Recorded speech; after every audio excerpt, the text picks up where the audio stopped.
NCERT की पाठ्यपुस्तक भास्वती का प्रथम भाग 11वीं कक्षा के छात्रों के लिए।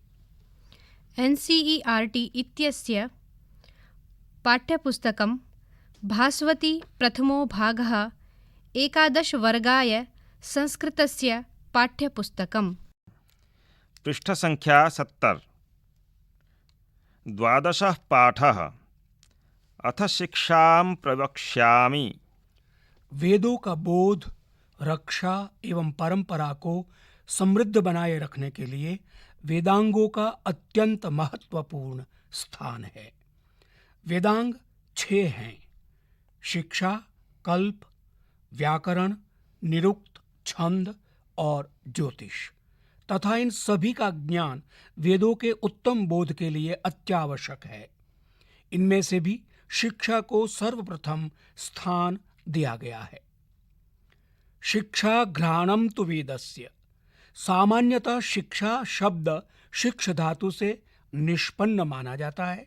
शिक्षते अनया सा शिक्षा, परंतु यहाँ शिक्षा शब्द शक धातु के सन्नंत रूप शक्तुम इच्छा इति निष्पन्न माना जाए, अर्थात सामर्थ्य प्राप्ति की इच्छा के अर्थ में। और इस वेदांग में प्रधानतया वर्णोच्चारण आदि का ज्ञान दिया जाता है, जिनको जानने के बाद ही वेद मंत्रों के उच्चारण तथा उनके अध्ययन की प्रवृत्ति संभव है। अतः पाणिनि के व्याकरण शास्त्र का पूरक शिक्षा ग्रंथ संभवतः पिंगलाचार्य द्वारा रचित पाणिनीय शिक्षा ही सर्व प्रामाणिक ग्रंथ माना गया है, जिसका अध्ययन वेद परंपरा को सुरक्षित रखने तथा आगे बढ़ाने के लिए समर्थ बनाता है। 63-64 वर्णाः शम्भुमते मताः। प्राकृते संस्कृते चापि स्वयं प्रोक्ता स्वयं भुवा। स्वरा विंशतिरेकश्च स्पर्शानां पंचविंशतिः। यादयश्च स्मृतः यष्टौ चत्वारश्च यमाः स्मृताः। अनुस्वारो विसर्गश्च कः पौचापि पराश्रितौ। दुष्पृष्टोपचापि विज्ञेयो लकारः प्लुत एव च। पृष्ठ संख्या 71। आत्मा बुद्ध्या समित्यार्थान् मनोयुङ्क्ते विवक्षया। मनः कायाग्निमाहन्ति सः प्रेरयति मारुतम्। सोदीर्णो मूर्ध्न्यभिहतो वक्त्रमापाद्य मारुतः। वर्णाञ्जनयते तेषां विभागः पंचधा स्मृतः। स्वरतः कालतः स्थानात् प्रयत्नानुप्रदानतः इति वर्णविदः प्राहुः निपुणं तन्निबोधत। उदात्तानुदात्तश्च स्वरितश्च स्वरास्त्रयः। ह्रस्वो दीर्घः प्लुत इति कालतो नियमा अचि। अष्टौ स्थानानि वर्णानाम् उरः कण्ठः शिरस्तथा। जिह्वामूलं च दन्ताश्च नासिकोष्ठौ च तालु च। ओभावश्च विवृत्तिश्च शशसारेफ एव च। जिह्वामूलम् उपध्मा च गतिरष्टविधूष्मणः। हकारं पंचमेर्युक्तम् अन्तस्थाभिश्च संयुतम्। उरस्यं तं विजानीयात् कंठमाहूरसंयुतम्। कण्ठ्यावहा विचुयशास्तालव्या ओष्ठजा वपू। स्यूर्मूर्धन्या ऋटुरसा दन्त्या लृतुलसा स्मृताः। जिह्वामूले तु कुः प्रोक्तो दन्त्योष्ठो वः स्मृतो बुधैः। ए ऐ तु कंठतालव्या ओ औ तु कंठोष्ठजौ स्मृतौ। अनुस्वारयमानां च नासिकास्थानमुच्यते। अयोगवाहा विज्ञेया आश्रयस्थानभागिनः। व्याघ्री यथा हरेत् पुत्रान् दंष्ट्राभ्यां न तु पीडयेत्। भीता पतनभेदाभ्यां तद्वत् वर्णान् प्रयोजयेत्। गीति शीघ्री शिरःकम्पी तथा लिखितपाठकः। अनर्थज्ञोल्पकण्ठश्च षडेति पाठकाधमाः। पृष्ठ संख्या 72। माधुर्यमक्षरव्यक्तिः पदच्छेदस्तु सुस्वरः धैर्यं लयसमर्थं च षडेते पाठकाः गुणाः। छन्दः पादौ तु वेदस्य हस्तौ कल्पोऽथ पठ्यते ज्योतिषामयनं चक्षुर्निरुक्तं श्रोत्रमुच्यते। शिक्षाघ्राणं तु वेदस्य मुखं व्याकरणं स्मृतं तस्मात् साङ्गमधीत्यैव ब्रह्मलोके महीयते। येनाक्षरसमाम्नायमधिगम्य महेश्वरात् कृत्स्नं व्याकरणं प्रोक्तं तस्मै पाणिनये नमः। येन धौता गिरः पुंसां विमलैः शब्दवारिभिः तमश्चाज्ञानजं भिन्नं तस्मै पाणिनये नमः। अज्ञानान्धस्य लोकस्य ज्ञानाञ्जनशलाकया चक्षुरुन्मीलितं येन तस्मै पाणिनये नमः। शब्दार्थाः टिप्पण्यश्च। स्वयंभुवा ब्रह्मणा स्वयंभू ब्रह्मा के द्वारा। यादयश्च य आदयः च यरलव श श स ह और य। यमाः युग्म शब्द यथा अग्निः वैदिक प्रयोग प्रायशः। पराश्रितौ पर आश्रितौ अन्य पर आश्रित अर्थात जिन वर्णों का स्वतंत्र प्रयोग असंभव हो। विवक्षया वक्तुम इच्छा तया बोलने की इच्छा से। जनयते उत्पाद्यते उत्पन्न करता है। वर्णविदः वर्णवेत्तारः वर्णों के ज्ञाता। अचि स्वरेषु अच अर्थात स्वरों में। ऊष्मणः विसर्ग के ऊष्म वर्ण के। विजानीयात् ज्ञायेत जाने। बुधैः विद्वद्भिः विद्वानों के द्वारा। अनर्थज्ञः यह अर्थम न जानाति जिसे अर्थ का ज्ञान नहीं है। पृष्ठ संख्या 73। सांगम अंगै सहितम सभी अंगों के साथ। अक्षर समाम्नायम अक्षरों के संग्रह को। गिरः वाणी वचनानि वचन। तमश्चाज्ञानजम तमः च अज्ञानजम अज्ञान से उत्पन्न अंधकार। ज्ञानांजन शलाकया ज्ञान रूपिणा अंजनयन शलाकया च ज्ञान रूपी सुरमे और सलाई से। अभ्यासः प्रश्न 1 अधोलिखित प्रश्नानाम् उत्तराणि एकपदेन लिखत।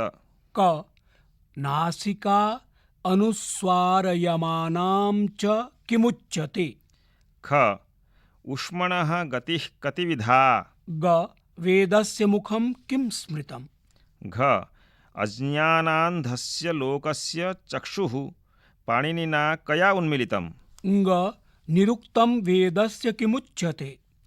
च पुत्रान् हरन्ती व्याघ्री तान् काभ्यां न पीडयेत्। प्रश्न 2 अधोलिखित प्रश्नानाम् उत्तराणि पूर्णवाक्येन लिखत। क वर्णविदः किं प्राहुः। ख कौ वर्णौ पराश्रितौ। ग वर्णानां कति स्थानानि तानि च कानि इत्यपि स्पष्टं लिखत। घ कीदृशाः पाठकाः अधमाः मताः। ङ पाठकानां गुणाः के मताः। च किं प्रोक्तवते पाणिनये नमः। प्रश्न संख्या 3 अधोलिखितकथनेषु रेखाङ्कितपदानि आधृत्य प्रश्ननिर्माणं कुरुत। क चत्वारश्च यमाः स्मृताः रेखाङ्कितं पदमस्ति यमाः। ख मनः कायाग्निमाहन्ति सह मारुतं प्रेरयति अत्र मारुतम् इति रेखाङ्कितं पदम्। ग सोदीर्णो मूर्ध्न्यभिहतः मारुतः वक्त्रम् आपाद्य वर्णान् जनयते। अत्र रेखाङ्कितं पदमस्ति वर्णान्। घ ओ औ तु कण्ठोष्ठजौ स्मृतौ। अत्र कण्ठोष्ठजौ इति पदं रेखाङ्कितम्। ङ पाणिनिना अज्ञानजं तमः विमलैः शब्दबारिभिः भिन्नम्। अत्र रेखाङ्कितं पदम् अस्ति अज्ञानजम्। च साङ्गं वेदमधीत्य ब्रह्मलोके महीयते। अत्र ब्रह्मलोके इति पदं रेखाङ्कितम्। पृष्ठसङ्ख्या 74। प्रश्न 4 श्लोकान्वयं समुचितपदैः पूरयत। क त्रिषष्टिश्चतुष्षष्टिर्वा वर्णाः शम्भुमते मताः प्राकृते संस्कृते चापि स्वयं प्रोक्ता स्वयंभुवा। अन्वयः शम्भुमते प्राकृते रिक्तस्थानं चापि त्रिषष्टिः रिक्तस्थानं वावर्णाः स्वयंभुवा रिक्तस्थानं प्रोक्ताः रिक्तस्थानं च। ख येनाक्षरसमाम्नायम् अधिगम्य महेश्वरात् कृत्स्नं व्याकरणं प्रोक्तं तस्मै पाणिनये नमः। अन्वयः येन महेश्वरात् रिक्तस्थानम् अधिगम्य कृत्स्नं रिक्तस्थानं प्रोक्तं रिक्तस्थानं पाणिनये रिक्तस्थानम्। प्रश्नसङ्ख्या 5। अधोलिखितश्लोकयोः भावं समुचितपदैः पूरयत। मञ्जूषा स्थितानि पदानि सन्ति कथितम्। अस्त्रस्वरूपाः दन्द्रष्टाभ्यां विचाराभिव्यक्तये अतिध्यानेन। परमावश्यकम्। क व्याघ्री यथा हरेत् पुत्रान् दन्ताभ्यां न तु पीडयेत् भीता पतनभेदाभ्यां तद्वद्वर्णान् प्रयोजयेत्। भावः कस्याः अपि भाषायाः यदि उच्चारणं लेखनं वा सम्यक् न क्रियते तदा श्रोता पाठकः वा सम्यक् अर्थम् अवगन्तुं न पारयति। अतः सम्यक् उच्चारणं सम्यक् लेखनं च। रिक्तस्थानम् इदं भावम् एव अधिकृत्य पाणिनिशिक्षायाः अस्मिन् श्लोके रिक्तस्थानं यत् यथा व्याघ्री पतनभेदाभ्यां भीता पुत्रान् रिक्तस्थानं हरति परम् एतावद्ध्यानेन येन शावकेषु दन्ताभ्याम् आक्रमणं तु सर्वथा न भवति यद्यपि व्याघ्र्याः दन्तः एव तस्याः रिक्तस्थानम्। एवमेव वर्णानां प्रयोगकर्त्रा अपि वर्णप्रयोगः रिक्तस्थानम् एव कर्तव्यः। मञ्जूषायां पदानि सन्ति नेत्रहीनस्य वर्णोच्चारणं पाणिनये ज्ञानरूपिणा पाणिनीयशिक्षा सूत्ररचनापि उद्घाटितम्। ख अज्ञानान्धस्य लोकस्य ज्ञानाञ्जनशलाकया चक्षुरुन्मीलितं येन तस्मै पाणिनये नमः। भावः प्राचीनकाले गुरुशिष्यपरम्परया एव सर्वं ज्ञानं प्रदीयते स्म। शनैः शनैः पुस्तकानि स्वरूपं प्राप्नुवन्ति येन जनाः स्वाध्यायेन अपि ज्ञानं प्राप्तुं समर्थाः अभवन्। पश्चात् रिक्तस्थानं प्रारब्धा। वेदमन्त्राणाम् उच्चारणेन सह एव रिक्तस्थानम् अपि शिक्षायाः रूपे प्रसिद्धम् अभवत्। अस्मिन् प्रसङ्गे एव रिक्तस्थानम् अपि विशिष्टं स्थानम्। अतएव कविः अत्र कथयति यत् अज्ञानेन रिक्तस्थानं लोकस्य पाणिनीयशिक्षायाः रिक्तस्थानम् अंजनेन शलाकया च नेत्रं येन रिक्तस्थानं तस्मै रिक्तस्थानं वयं हृदा नमामः। पृष्ठसङ्ख्या 75। प्रश्न संख्या 6। यथा योग्यं योजयत। प्रथमस्तम्भे एतानि वाक्यानि सन्ति। क स्वराविंशतिरेकश्च। ख आत्मा बुद्ध्या समेत्यार्थान्। ग ह्रस्वो दीर्घः प्लुत इति। घ छन्दः पादौ तु वेदस्य। ङ यादयश्च स्मृताः यष्टौ। च अष्टौ स्थानानि वर्णानाम्। अपरस्मिन् स्तम्भे क कालतो नियमा अचि। ख हस्तः कल्पोऽथ पठ्यते। ग उरः कण्ठः शिरस्तथा। घ मनोयुक्ते विवक्षया। ङ स्पर्शानां पञ्चविंशतिः। च चत्वारश्च यमाः स्मृताः। प्रश्न संख्या 7। समुचित मंजूषायां लिखत।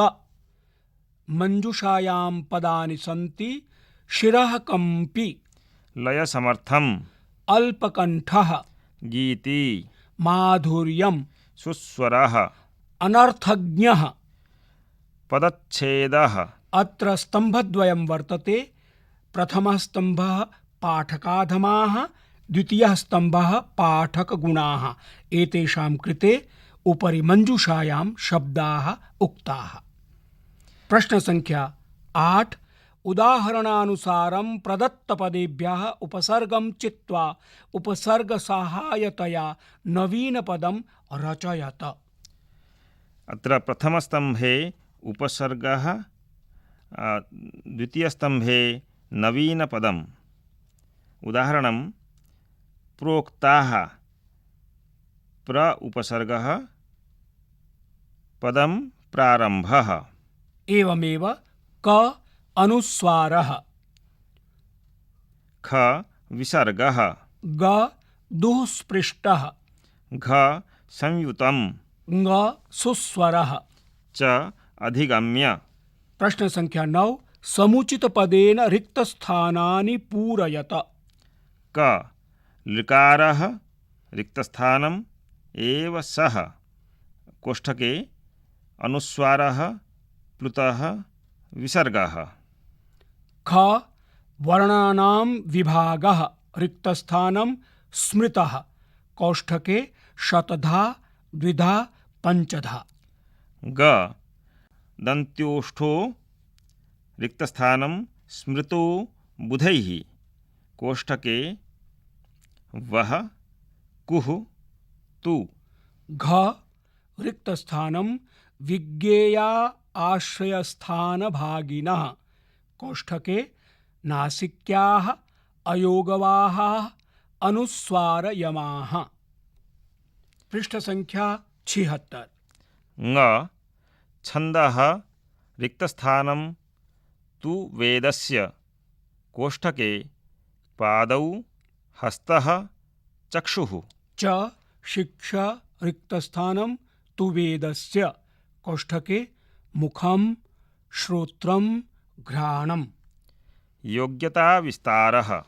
अस्मिन् पाठे अस्माभिः पाणिनीयशिक्षा इति ग्रन्थाधारितं किञ्चित् ज्ञानं प्राप्तम्।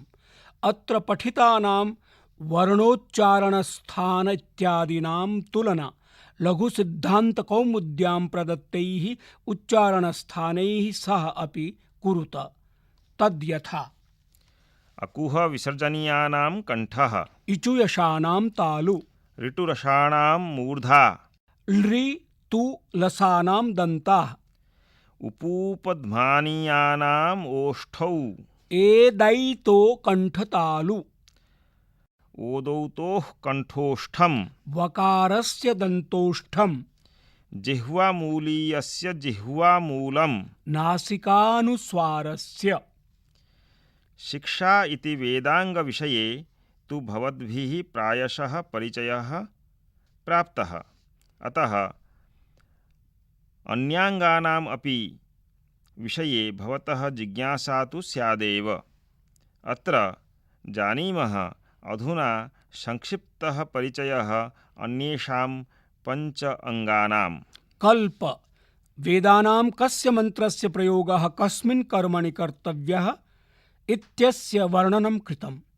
अस्य तिस्रः शाखाः सन्ति श्रौतसूत्रम, गृह्यसूत्रम, धर्मसूत्रम च। व्याकरणम। व्याकरणे प्रकृतिप्रत्ययादि योगेन शब्दसिद्धिः उदात्तानुदात्तस्वरितस्वराणां स्थितेः बोधः भवति। निरुक्तम। वेदेषु प्रयुक्तशब्दानां निर्वचनमाध्यमेन स्पष्टीकरणं कृतं, यस्य माध्यमेन शब्दार्थानाम् अवबोधाः निश्चयात्मकरूपेण भवति। यथा गच्छति इति जगत्, संसरति इति संसारः इत्यादि प्रकारेण। ज्योतिष।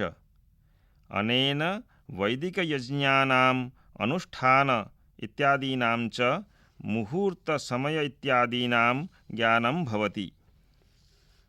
छन्दः। वेदेषु प्रयुक्तानां गायत्री उष्णिकादि छन्दसां रचनाज्ञानं छन्दशास्त्रेण भवति। और इसके साथ ही ये 12वां पाठ यहीं पर समाप्त होता है और साथ ही भास्वती पुस्तक भी संपूर्ण होती है। प्रस्तुति CIET NCERT नई दिल्ली, भारत।